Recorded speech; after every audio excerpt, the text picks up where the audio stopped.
Please. Thank you. Let me check if you can hear me. Can you? Yeah. Is it okay?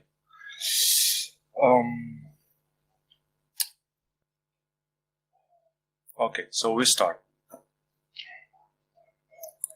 So my name is Sergiy Yakymchuk. Thank you for introduction. I'm really happy to be invited and to have a great audience here. It's nice is that we are not full, so you can, by the way, stop and interrupt me because we are like in tiny mode. Or if you have any questions, just park them. At the end, you will have a space for questions. Otherwise, don't be shy. Just raise a hand because otherwise you forget and I forget. I'm a co-founder and CEO of Telsec, the mobile security company. And today, it's going to be a little bit, I'll try to challenge conceptual approach to mobile security a little bit because when I started the business, I started to rethink security and was just thinking a little bit what is security about and what do we do and how does it work, how this business works actually. And today you might have, it's not going to be very technical, it's very tiny, a little bit, but today you might have some maybe ideas, insights. I shared like my just thoughts or mind flow, and it can be useful for those who designing apps or considering to create app for business or switch to mobile and define requirements, define security architecture and security requirements for the apps. Yeah, so when I started this business, I started this rethinking and analyzing market. And some statistics seem to me a little bit strange. So the investments is like hyping for a long period of time. It's growing exponentially. But the effect of it is kind of negative. So the losses are also growing exponentially. So it seemed a little bit like, or it just reminded me, it's kind of solving wrong problem. Or I just recall the joke about engineering bias. It's like we are used to, we as engineers, by the way, how many business people, pure business people? Are there anybody? Very few. How many technical people? So more. Okay, so we are more like engineers. And we as engineers, we have our bias. So we love solve technical problems, and especially well-defined technical problems, and we like intuitively avoid this kind of vague problem statement. So we feel much comfortable with the problems which we have, especially with the problems which we have solution for. We know how to solve, and when we have a field of problems, we intuitively pick those we know how we're gonna solve. We have technology for that, where it's kind of easy to grasp. So this is actually what is engineering bias about. But there is also kind of classical mistake technical people does often, that we jump very quickly to solutions. So we not invest enough to problem definition and just looking at the problem from different prospects.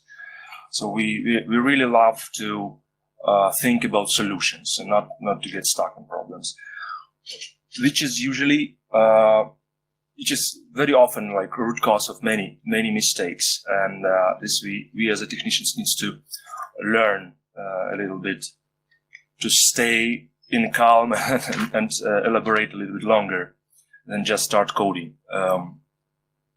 because we love coding. We love technology. But we need to realize that on the dark side of the power, the cyber criminals, they're very pragmatic people, and they are not really, they don't necessarily technology funds. They are rather technology consumers. They use necessary minimum technology to reach the goal they have. And their goal is not technical. Their goal, another one. It can be financial, it can be disruptive, but it's not technical goal. So they approach the problem from different side, and they're not that obsessed with, or obsessed may be a bad word, but this is the way we feel ourselves sometimes with technology, and the excitement about technology and all that.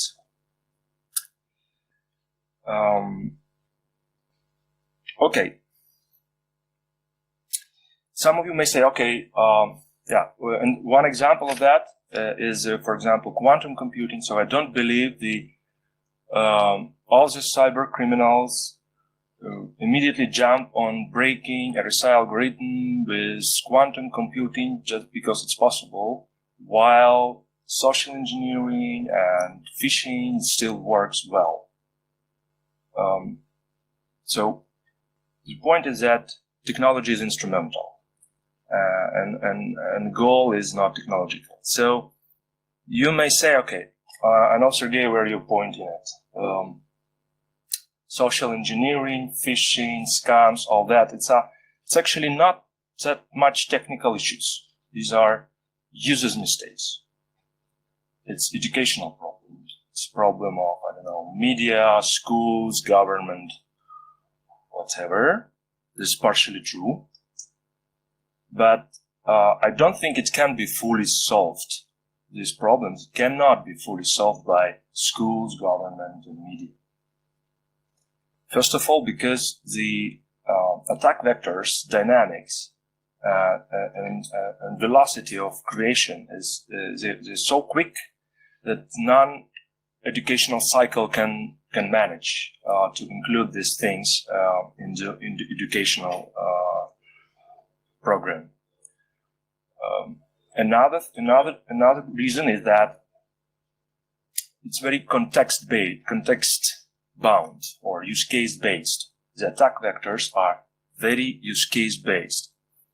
So nobody can better provide a remedy like best practice information or educational hints how to detect suspicious activity, how to recognize the scam. Nobody but app issuer, nobody but business who's just running this use case. So I'm actually probably jumped over this slide, but you probably know that. Yeah. So the statistic is still like clear about that. That human mistakes is today most popular reason. The most of breaches, most of money stolen from account are stolen with some mistake of the end user. This or that mistake, but it just indicates that we cannot fully resolve this problem by just technical solution, or do we? Or if we can still do something with it, right? So this is actually an open question, and we will elaborate on this a little bit. And if it's at all our job to tackle this.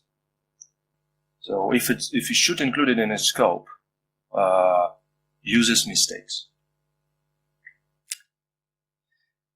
So what I suggest is to look at cybersecurity as a chain. Yeah. So it seems statistics says that users mistakes probably is the weakest link in this chain. And for some use cases, for some businesses, is definitely true from what I see. It's definitely true, for example, for fintechs, for mobile banking, where a lot of efforts and scam efforts are focused on finding weak or vulnerable segment of users and misuse their missing skills, bad devices, or whatever. So, if it is true, if we accept that this is the weakest link, then if we want to see effect of or improvement in security chain, we need to start from the weakest link. Yeah? And it is actually recognized somewhat of the current version of OWASP mass. And so we have one requirement which is not purely technical, addressing this bottleneck problem, and hundreds of requirements about architecture and technical issues. It's just a side remark, and I hope this idea will be traced in the future evolution of mass standards, or maybe some other standard, or somehow reference to the right framework where this topic should be addressed.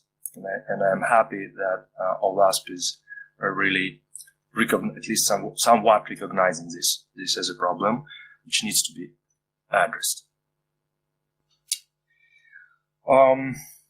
Okay, so if we want to tackle these users' mistakes, so it's inevitable. So we definitely need to try to look at this issue through the lens of the users. So we need to include their point of view to our subject matter, to the scope of our elaboration. And avoid our technology bias, technical bias. So the best methodology for avoiding bias that people know today is probably philosophy. That's why I try to use some philosophical approach, let's say, to this subject, to just use this as a framework. So, and first we need to agree on terms. Try to agree on terms.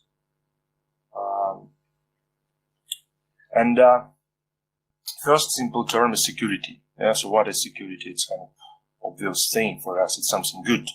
Security is a good system, a secure system, and we are as a security experts, we are like, what to think about. But I tell you that it's absolutely differently taken by average end user.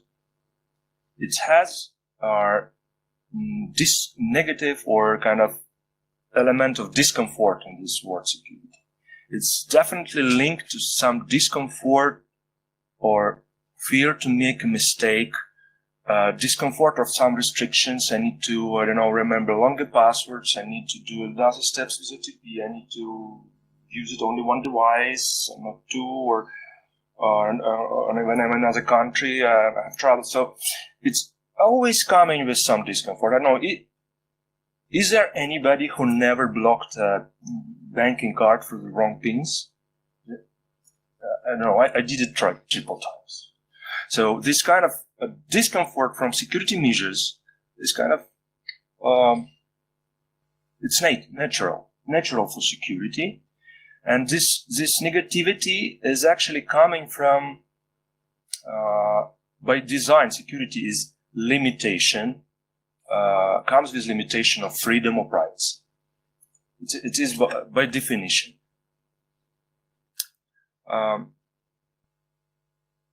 And end users, for them, I can tell you the average perception of security is a like necessary evil.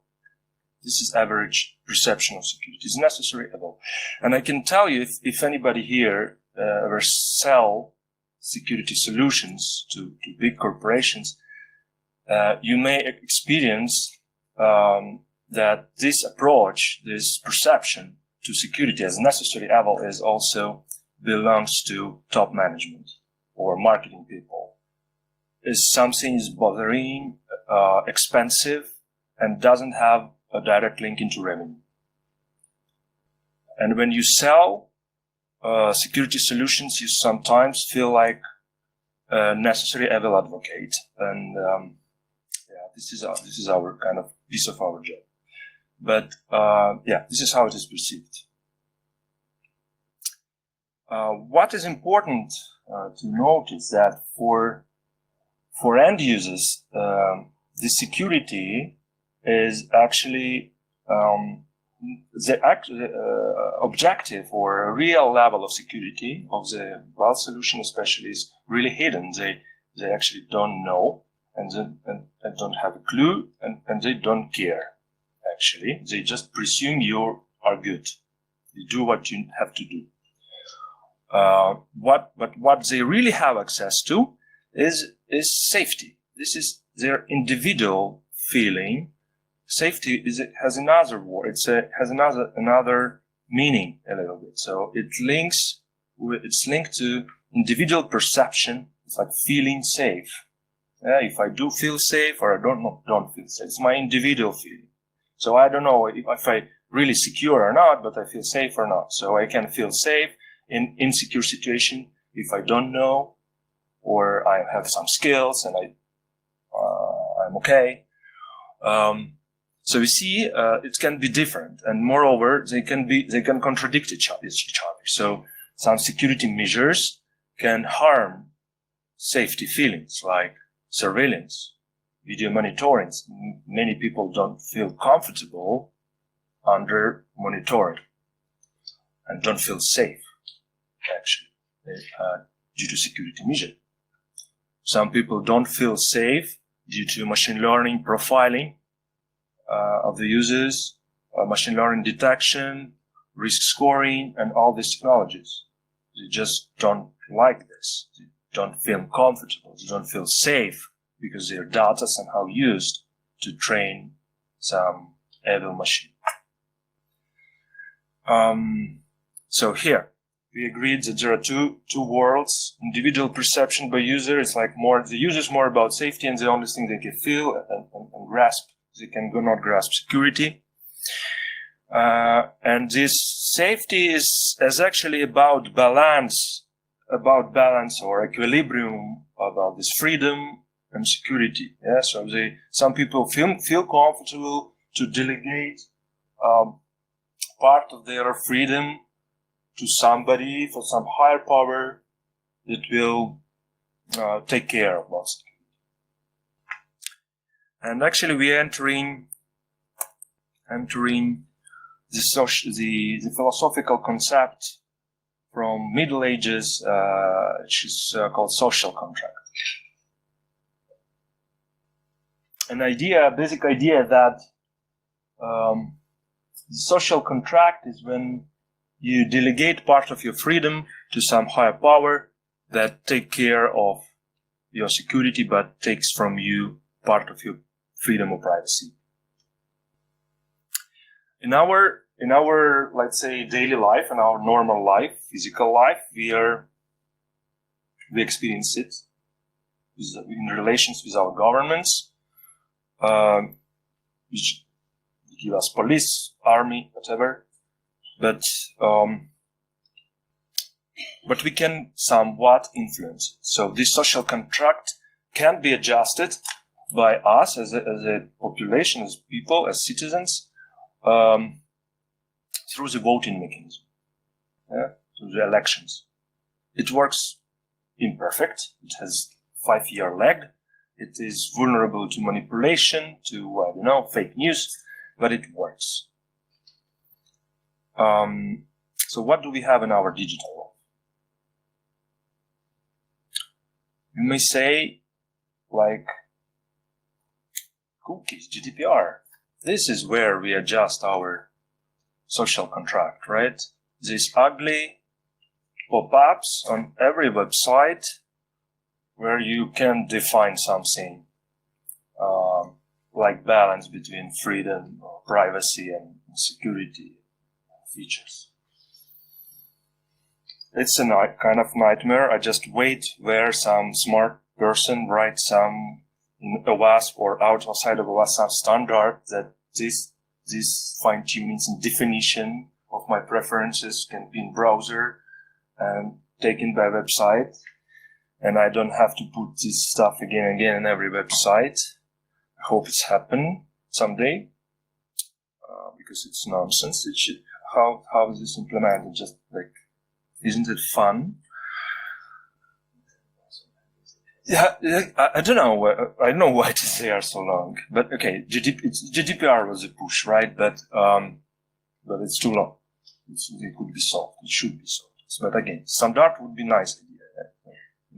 It would make a big contribution to my personal quality of life. I think the measure of factors change or is it the user takes long to consent? Because I know there are a few sites that still ask the question, but all the copy of that tech, because you use multiple press the button, it was in violation GDPR. So even though an app for your preference might be a great idea, I think the eyes of the law is still contributing what it's out to do, which is annoying. Maybe, but that's a separate topic. Again, I'm not a subject matter expert on that, but you need to think about it, how to tackle it. It just should not stay for long, right? Okay, well, but what about apps world? What do we have in apps? In apps, situation is even worse. So we are just able to only see, be notified kind of before installation if you go somewhere in the privacy section and see and install or not install the app. So it's not solved at all. And you see, I just mentioned apps world. So did you notice how quick we switched to apps world? So today people are solving 80% of online time in apps, not in web browsers. So I didn't notice when did it happen. During several years, online is in apps today. And apps, majority of apps are still vulnerable. One of the reasons, I think it's again because of this quick switch, and majority of our security design architecture were like designed for web and extrapolated to app. But apps architecture is somewhat different than browser. And security architecture of apps work is yet to be improved, in my opinion. We are not yet there. Yeah, so there is still a lot of space for improvement. But so if we are in apps world, and we're back to our topic, we were thinking about how to help users make less mistakes. So, and let's try to make a philosophical exercise, like thought experiment. Like, imagine the apps world, where every app is like a castle. And it's isolated, it works in a sandbox, so it's like castle. It has app issuer, like castle lord, or something, owner. And users are teleporting from one castle to another very quickly and spend their 80% of online time, spend their time, money. And these apps are competing for this attention. And this is like, let's say, middle-age environment. So it is full of violence and danger and viruses, malwares, cyber criminals, government agencies attacking each other, etc. So it's a vulnerable environment, and there are kind of two. In this case, we would have two civilizations. It's like iOS Kingdom and Androidian Union. In iOS, it's like more direct and straightforward, or this kind of governance of security is a little bit simpler. In Android is a little bit more messy and fragmented. But it is what we have.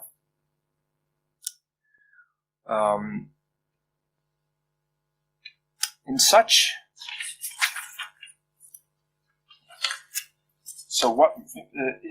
a world, right? So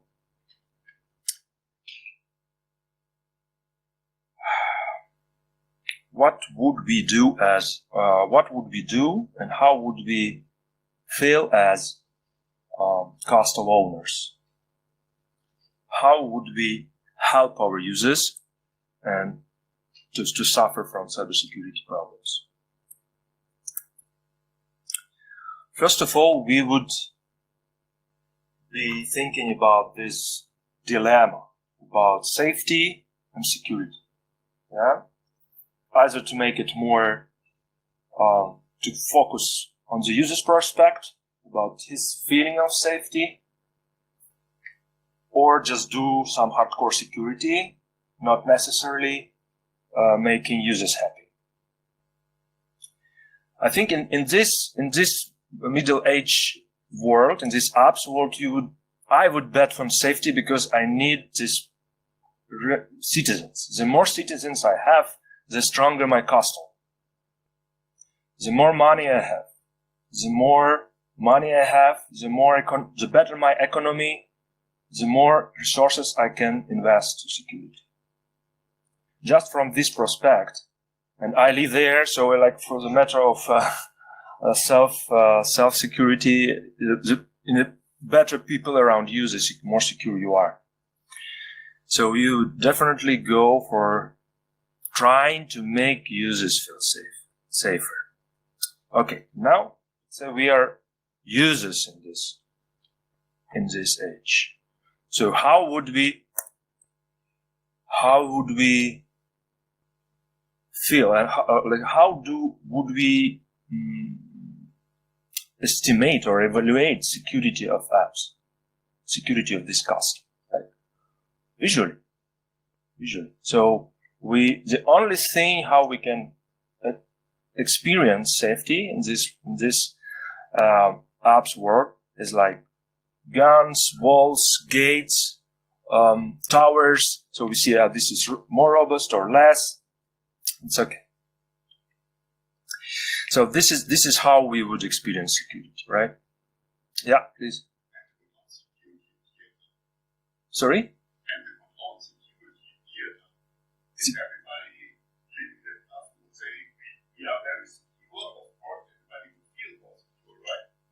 What about security theater? Okay, I understand. So like pretending. So in this case, we would be like this app castle owner would be, let's say, would have this how to say, tendency to fake security.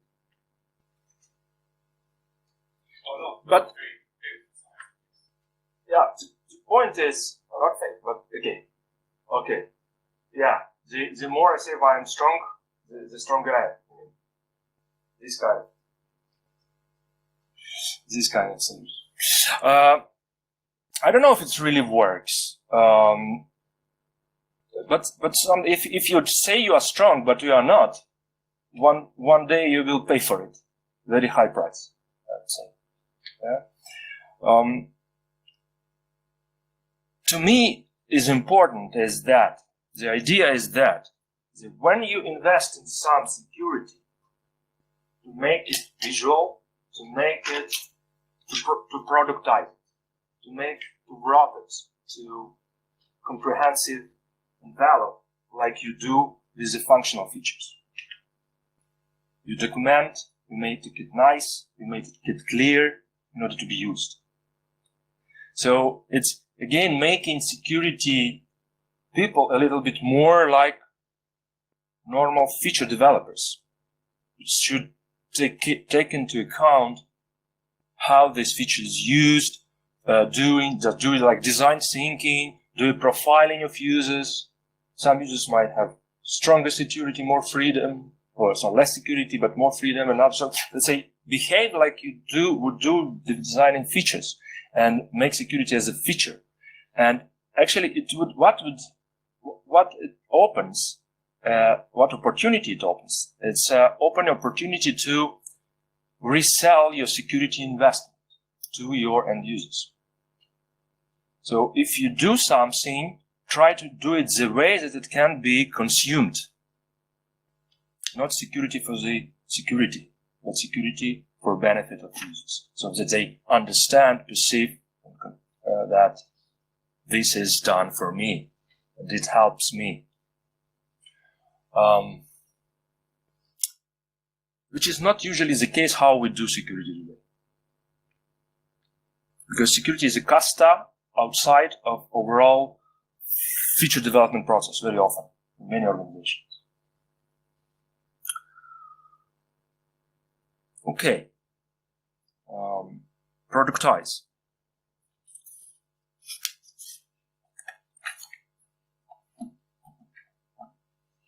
So what exactly we can do? What exactly we can do to let people see that we care about security? So I'm gonna to show you give you some examples.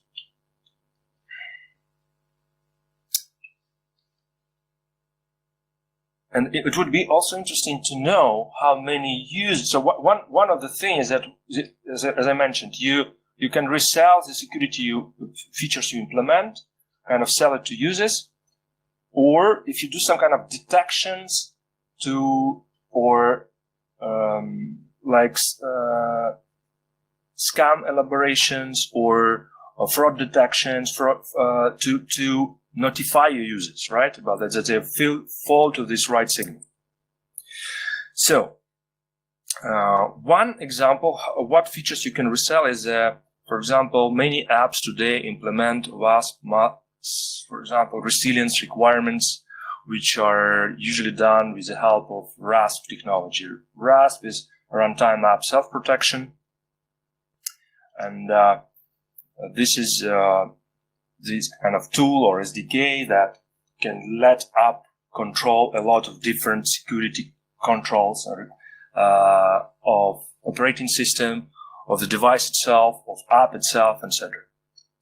For example, RASP can detect if user has screen lock activated or if biometrics is used and activated on the device or not. So this is a statistics, like 20% of users don't have screen lock, and 38% of users don't have biometrics. These users can be notified. It can be explained to them that biometrics is not that something sent to the Apple machine, their fingerprint, which can be misused. So it is something good, and it's why it is good, how it is really helping with security, what benefit would be as the users use. So this is something that can be communicated to see about. If we join this, it can be sometimes the same users. It's about 40% of users.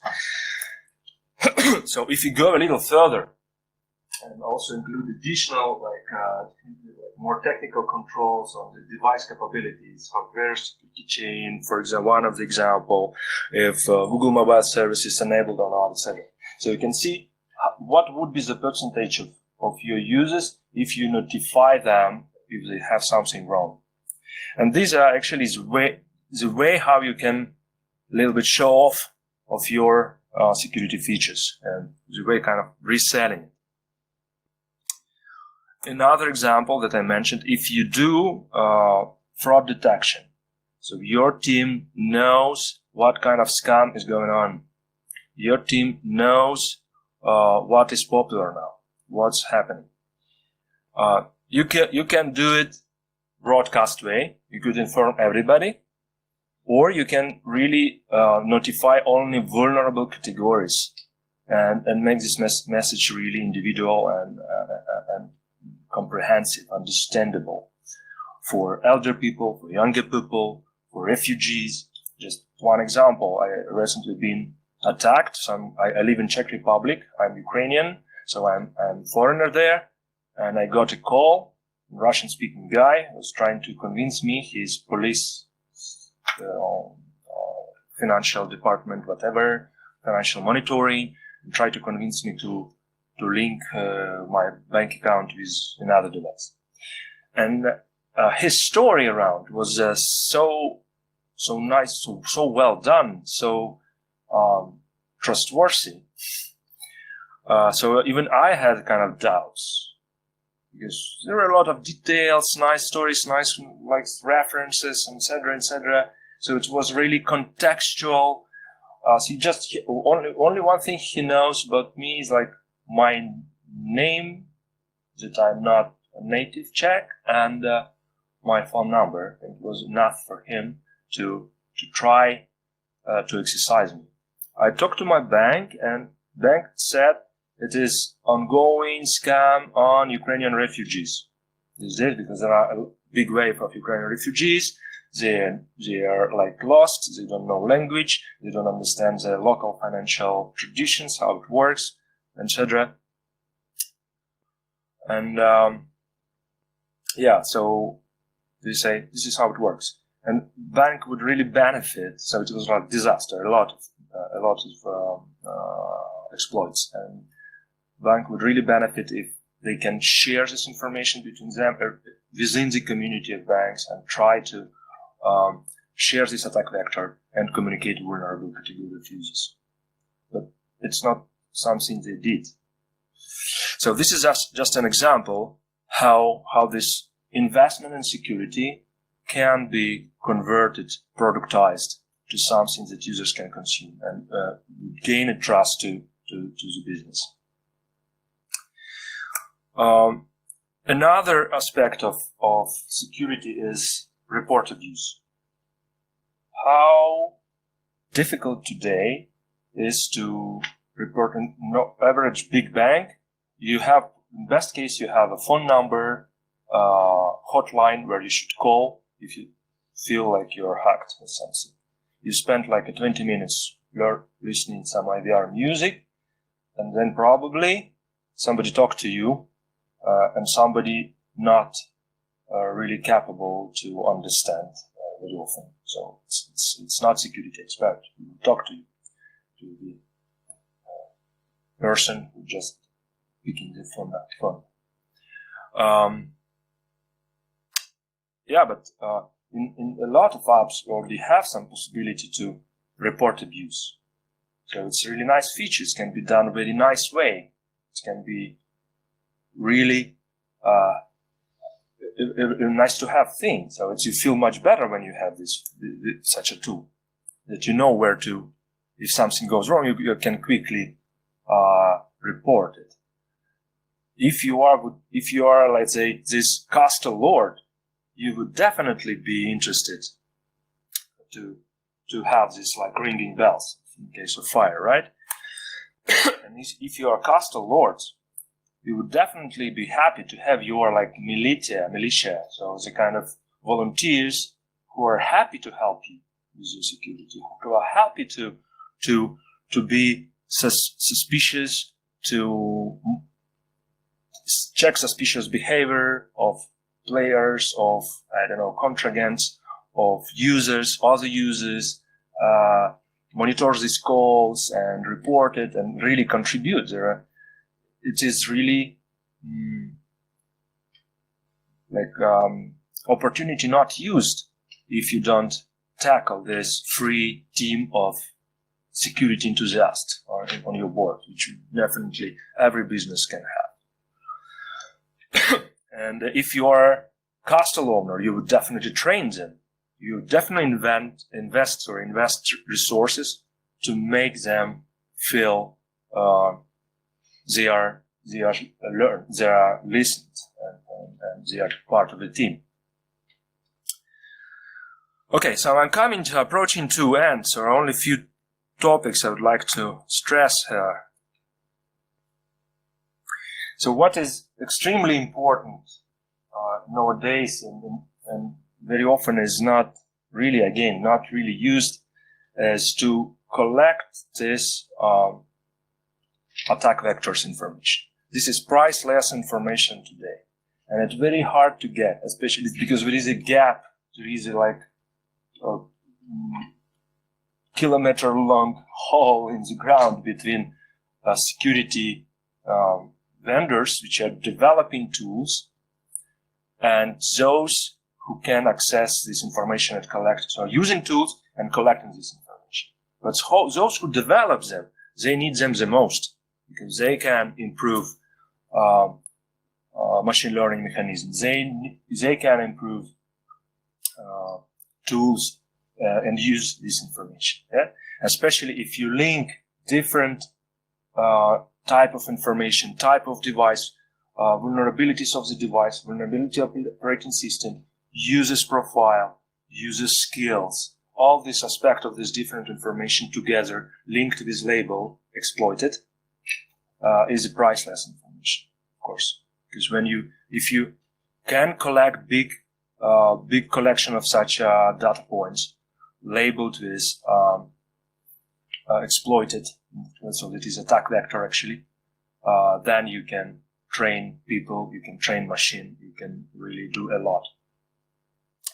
And of course, this information, if it is shared, then it's becoming something like collective defense. So, and this, I believe, actually our future. So, real security, we may see this change of this trend that was shown at the beginning. I believe it will really happen when we start share the attack vector information. And this is, I think, is a big role in a role of communities here, like OWASP, for example, where this information can be aggregated, standardized, and used by active players. So I have only some takeaways. If you want, you can make a snapshot of this, what I was talking about. And actually, that's it from my side. And I'm happy to have you today, and happy for being invited and talk to you today. So thank you very much.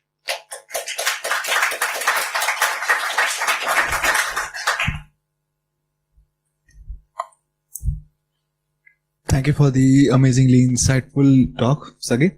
Does anyone have any questions? I'm happy to have questions on the go. Yes, please.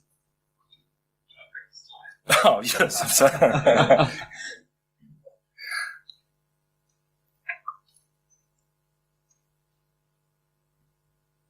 No questions? Anyone? Anyone? Okay, thank you very much for the amazing talk, and we hope to have you again in the future. Thank you very much. It was my pleasure.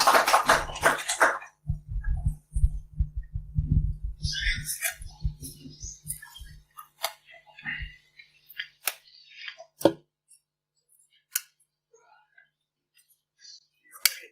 can train users.